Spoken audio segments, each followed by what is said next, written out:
So Alexander Isak has decided to join Liverpool, and as probably the biggest transfer story throughout this transfer window, it's eventually happened.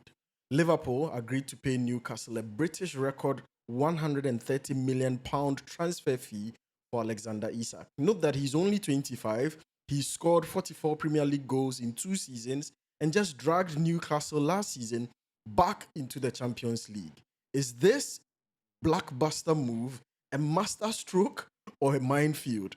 And in today's episode, I'm just going to unpack for you the fee, the risk to Liverpool, the knock on effect probably for Hugo Ekitike, and why this saga reveals so much also about player power, which Erasmus has talked on extensively in a previous episode that I would link up for you to check out. So, obviously, we can't start this episode without me welcoming you back to the Shaft Sports podcast. I'm Andy, and on this solo edition, without Erasmus here, we dive into Alexander Isak's stunning move to Liverpool. We'll explore his injury, his history, and what it means for Liverpool's £70 million striker, Hugo Ekitike, and how Newcastle's eventual capitulation highlights the shifting balance of power between players and clubs.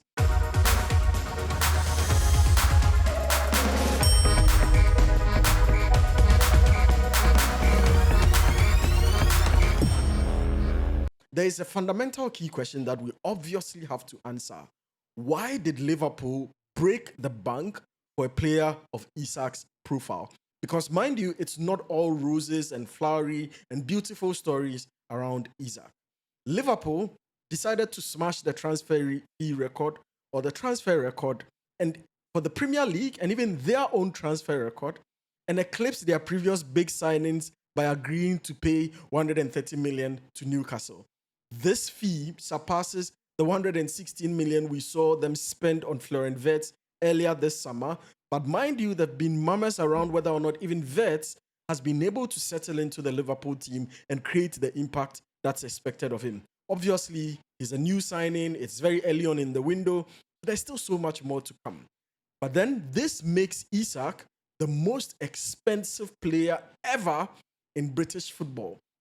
And if you look at the profile of players that have come to pass, look at the likes of Cristiano Ronaldo, like the likes of Thierry Henry, the likes of Harry Kane, the likes of Erling Haaland, Mohamed Salah. Some of these players, you would argue, are far ahead in the history books and performances of the English Premier League than Alexander Isak. But he, as of now, when the deal is finalized, becomes the most expensive player ever in British football history. The question is, why spend so much on Isak, right?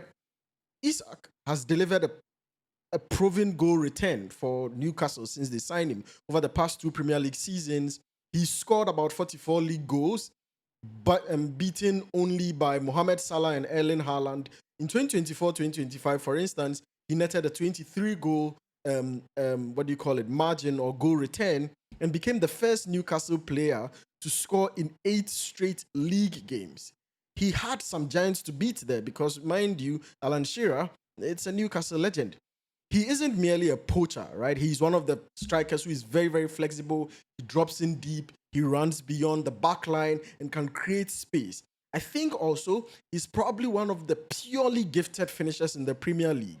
Was it Matuidi who was being interviewed a while back, and then he said between Isak and Kopama, he's not found any other very, very clinical finishers in the Premier League, pure finishers. This does not mean he's the best goal scorer in the league, but in terms of how easy finishing comes for him, Isak is very, very elegant to watch with his finishing. But also, you should think about the style of play that he has. He's able to be very, very flexible. He drops in, helps create, and helps other people create for him.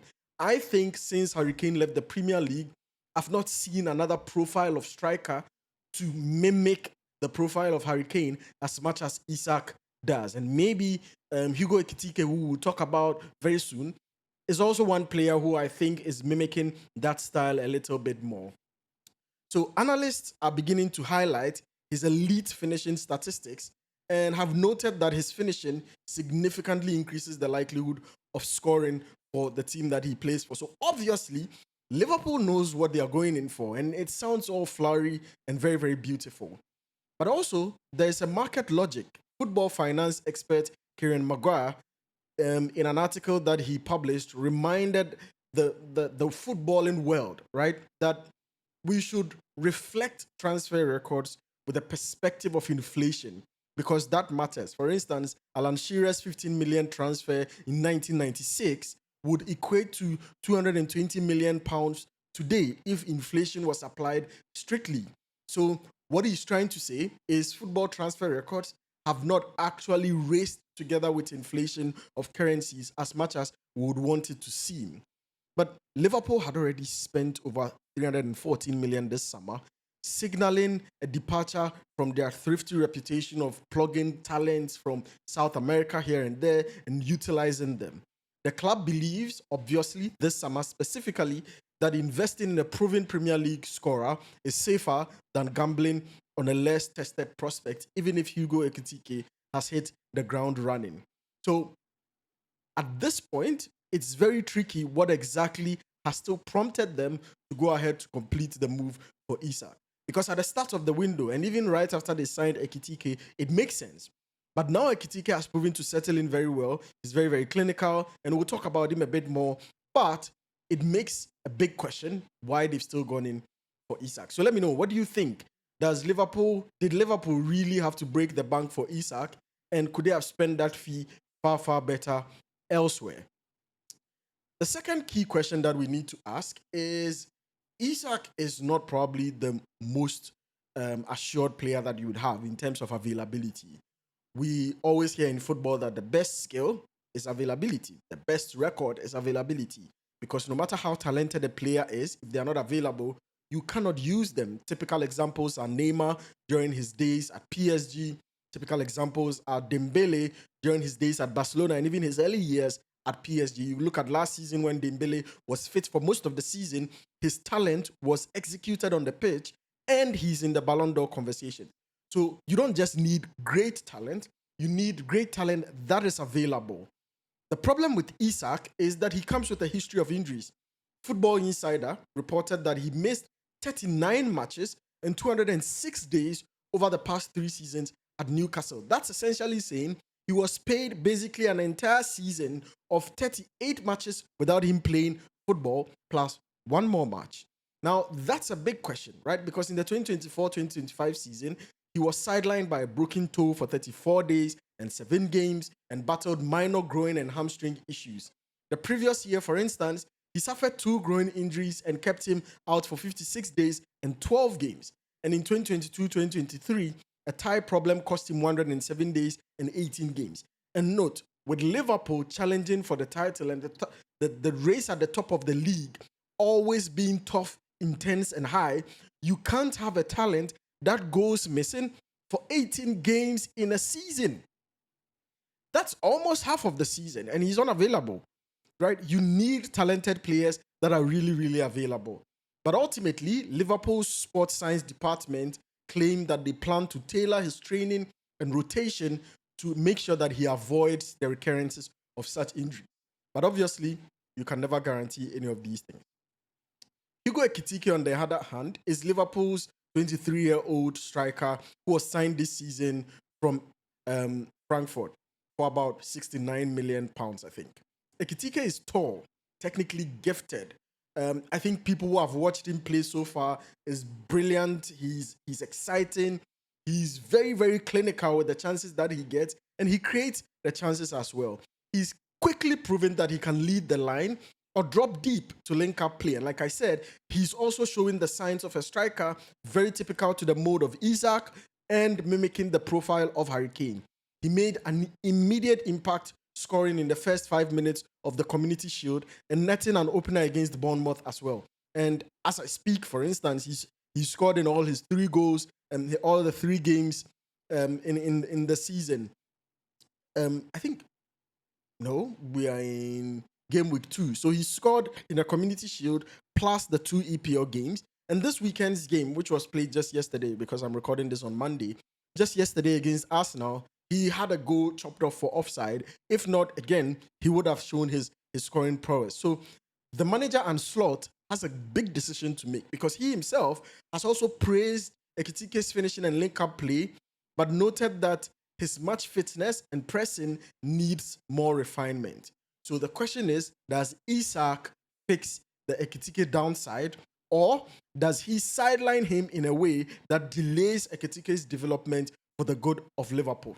The dilemma is development, because reports say Liverpool signed Ekitike to provide competition and cover for Isak. However, paying 130 million for a striker inevitably gives him priority, which is in this case Isak, which could slow Ekitike's growth. The club's plan appears to be rotation, preserving Isak's fitness while giving Ekitike meaningful minutes. But I don't think that it compares the same as playing him as your full-blown striker. With other forwards like Florian Wirtz and Cody Gakpo and all these other players there, Liverpool believe that they have enough attacking depth to share the load. So the key question I have for you, who's listened so far, is if you were Anslot, how would you handle this? Would you start Ekitike and ease Isak in, or hand the record signing the keys right away? Let me know what you think in the comments, and definitely we'll get to feature some of them when probably Rasmus and I sit down to recap what has happened within the football week. But also, this has a big implication on player powers versus club control. Because what does Isak forcing a move away say about the balance of power in modern football? Negotiations between Newcastle and Liverpool dragged on throughout the summer. Newcastle rejected an initial £110 million bid, but eventually accepts a record fee. During that time, Isak missed Newcastle's preseason tour and trained apart from the main squad. He missed the initial games of the season, and the manager, Eddie Howe, called it a lose-lose situation because nobody was winning from having a prolific striker sitting on the bench, or not even on the bench, outside of the squad, in the stands, not really contributing to the team. So in August, Isak posted on social media saying promises were broken and the trust is lost, and declared that change was best for everyone. Newcastle responded by insisting that there was no commitment to sell, and club legend Alan Shearer also weighed in by lamenting that the public dispute was damaging both the reputations of the player and the club. The main issue is that this saga highlights a broader trend where top players, big profile, talented players, increasingly force moves by refusing to train or making public statements. We saw that with Anthony from Ajax to Manchester United. We are seeing that with what do you call it?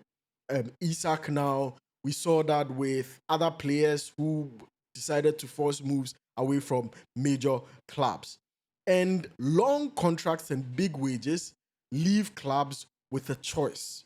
But that keeps the club disgruntled, because the issue then is you either keep a star who doesn't want to be there, or you cash in, right? Because they refuse to train, they refuse to play, they have long contracts and big wages that you have to keep paying them. And that's the ridiculousness of all this, because if you're a legal person, I would definitely be interested in figuring out what do you think there is for contracts within this situation. Because why did Newcastle still have to be paying Isak despite him not fulfilling his end of the bargain? Because he wasn't showing up, but I bet he was still being paid by Newcastle. So while some view that while some are viewing this as players exercising their freedom, it can destabilize teams and inflate fees, because Newcastle's eventual concession underscores how much power lies with elite players in the Premier League. And I also think I agree with something that was said, I think, by Roberto De Zerbi, that the transfer window should close before the season starts. Because what happens again is that when the season starts, like Arsenal did with the signing of Eze, when the season starts before and then they have some injuries, they then swoop in to steal players from other clubs who would have been able to keep those players and be able to develop from there. So where do you stand really on this? Should players honor their long contracts, or is it fair for them to push for their dream moves and destabilize the clubs that they currently belong to? So again, join the debate, leave your thoughts in the comments. I'm really, really excited to read them and hopefully be able to discuss them in future episodes. So Liverpool's record-breaking swoop for Alexander Isak is rooted purely in ambition. His goal-scoring record and all-round game make him an exciting addition, but his injury and his history of being unavailable is a genuine red flag. The move could either stunt Hugo Ekitike's momentum or create potentially the most dangerous strike duo that we've seen in the Premier League. It could also create the most dangerous strike rotation if managed well. More broadly, Isak's standoff with Newcastle is another example of player power challenging club authority. So these are big issues around Isak's transfer to Newcastle and from Newcastle to Liverpool that definitely have to be discussed and have to be watched on. Would obviously keep tracking these issues, would give you an update mid-season to see how Isak's embedding and integration into Newcastle and into Liverpool is going and how that is affecting the dynamics with Hugo Ekitike. If you enjoyed this episode, please subscribe, rate, and share the Shaft Sports podcast. Tell me whether you are backing Isak to justify the fee and how you see Liverpool's attacking hierarchy shaking out. Thanks for listening in. See you on the next one.